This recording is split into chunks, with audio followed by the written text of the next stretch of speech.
Hi everyone, welcome back to Anu's word. ಕತೆಗಳ ಪ್ರಪಂಚಕ್ಕೆ ನಿಮ್ಮೆಲ್ಲರಿಗೂ ಸ್ವಾಗತ ಸುಸ್ವಾಗತ. ಇವತ್ತು ಅಕ್ಬರ್ ಮತ್ತು ಬೀರ್ಬಲ್ನ ಮತ್ತೊಂದು ಚತುರತೆಯ ಒಂದು ಕಥೆಯನ್ನು ಕೇಳೋಣ ಬನ್ನಿ. ಅದಕ್ಕೂ ಮುಂಚೆ ಯಾರೆಲ್ಲ ನನ್ನ ಚಾನಲನ್ನು ಹೊಸದಾಗಿ ನೋಡ್ತಾ ಇದ್ದೀರಾ, ಸಬ್ಸ್ಕ್ರೈಬ್ ಮಾಡ್ಕೊಂಡು ನೋಡಿ. ಪಕ್ಕದಲ್ಲಿರೋವಂಥ ಬೆಲ್ಲೈಕನ್ ಕ್ಲಿಕ್ ಮಾಡಿ, ಆಲ್ ಬಟನ್ ಮರೀದೆ ಸೆಲೆಕ್ಟ್ ಮಾಡಿ. ನಿಮ್ಮ ಸಪೋರ್ಟ್ ನಮಗೆ ತುಂಬಾ ಮುಖ್ಯ. ಬನ್ನಿ ಕಥೆನ ಶುರು ಮಾಡೋಣ. ಒಂದು ದಿನ ಅಕ್ಬರ್ ಬೀರ್ಬಲರು ಹರಟೆಯಲ್ಲಿ ಮುಳುಗಿರ್ತಾರೆ. ಹೀಗೇನೆ ತಮಾಷೆಯಾಗಿ ಮಾತಾಡ್ತಾ ಹರಟೆ ಹೊಡ್ಕೊಂಡು ಕಾಲನ ಕಳೀತಾ ಇರ್ತಾರೆ. ಎಂದಿನಂತೆ ಅಕ್ಬರ್ ರಾಜನ ಸುಪ್ತ ಚೇತನ ಬೀರ್ಬಲ್ನನ್ನು ಸೋಲಿಸಬೇಕು ಅಂತ ಮಿಡಿತಾ ಇರುತ್ತೆ. ಇಂದು ಹೊಸ ಆಟನ ಹೂಡ್ತಾನೆ ಅಕ್ಬರ್.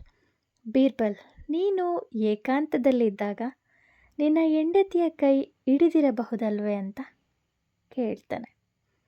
ಆಗ ಇದ್ಯಾವ ದೊಡ್ಡ ಪ್ರಶ್ನೆ ಕಾವಂದರೆ ಅಂತಾನೆ ಬೀರ್ಬಲ್. ಆಗಲ್ಲ, ಅದರಲ್ಲಿ ಒಂದು ಪ್ರಶ್ನೆ ಇದೆ ಅಂತ ಅಕ್ಬರ್ ಹೇಳ್ತಾನೆ.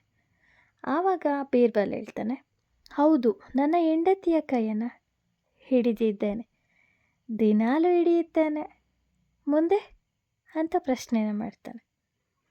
ಆಗ ಅಕ್ಬರ್ ಹೇಳ್ತಾನೆ, ನಿನ್ನವಳ ಕೈಗಳಲ್ಲಿ ಎಷ್ಟು ಬಳೆಗಳಿವೆ ಹೇಳು ನೋಡೋಣ ಅಂತ ಅಕ್ಬರ್ ಮರು ಪ್ರಶ್ನೆಯನ್ನು ಮಾಡ್ತಾನೆ. ಬೀರ್ಬಲ್ ಈಗ ಪೇಚಿಗೆ ಬೀಳ್ತಾನೆ. ಮನದಲ್ಲೇ ನಿಜವಾಗಿ ಬೀರ್ಬಲನಿಗೆ ತನ್ನ ಹೆಂಡತಿ ಎಷ್ಟು ಬಳೆಗಳನ್ನ ಹಾಕ್ತಾಳೆ ಅಂತ ಗೊತ್ತಿರೋದಿಲ್ಲ. ಹೆಂಡತಿಯನ್ನು ಕೈ ಹಿಡಿದುಕೊಂಡ ಯಾವುದೇ ಗಂಡ ಅವಳ ಕೈಯಲ್ಲಿ ಎಷ್ಟು ಬಳೆಗಳಿವೆ ಎಂದು ಲೆಕ್ಕ ಹಾಕೋದಿಲ್ಲ. ಯುಕ್ತಿಯನ್ನು ಉಪಯೋಗಿಸಬೇಕೆಂದು ಧೈರ್ಯನ ತಂದ್ಕೊಳ್ತಾನೆ. ಆಗ ಸ್ವಲ್ಪ ಯೋಚನೆಯನ್ನು ಮಾಡ್ತಾನೆ ಬೀರ್ಬಲ್. ಬಾದಶಃ, ನಾನು ಈ ಪ್ರಶ್ನೆಗೆ ಉತ್ತರಿಸುವ ಮೊದಲು ನಿಮ್ಮನ್ನು ಒಂದೆರಡು ಮಾತನ್ನು ಕೇಳ್ತೇನೆ, ಉತ್ತರಿಸ್ತೀರಾ ಅಂತ ಬೀರ್ಬಲ್ ಕೇಳ್ತಾನೆ. ಸರಿ ಕೇಳು ಅಂತ ಅಕ್ಬರ್ ತಲೆದೂಗ್ತಾನೆ.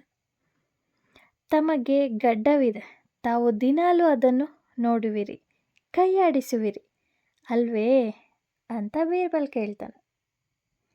ಆಗ ಅಕ್ಬರ್ ಹೌದು ಅಂತ ಈ ಕಡೆಯಿಂದ ಉತ್ತರನ ಕೊಡ್ತಾನೆ. ಆದರೆ ಅಕ್ಬರ್ಗೆ ಬೀರ್ಬಲ್ ಏನು ಕೇಳ್ತಿದ್ದಾನೆ ಅಂತ ಅರ್ಥ ಆಗಲ್ಲ.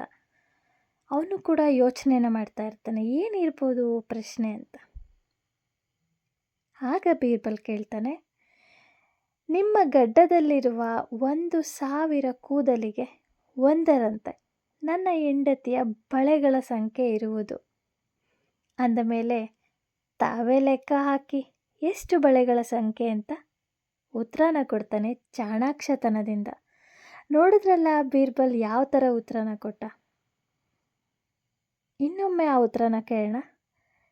ನಿಮ್ಮ ಗಡ್ಡದಲ್ಲಿರುವ 1,000 ಕೂದಲಿಗೆ ಒಂದರಂತೆ ನನ್ನ ಹೆಂಡತಿಯ ಬಳೆಗಳ ಸಂಖ್ಯೆ ಇದೆ ಅಂತ ಹೇಳ್ತಾನೆ.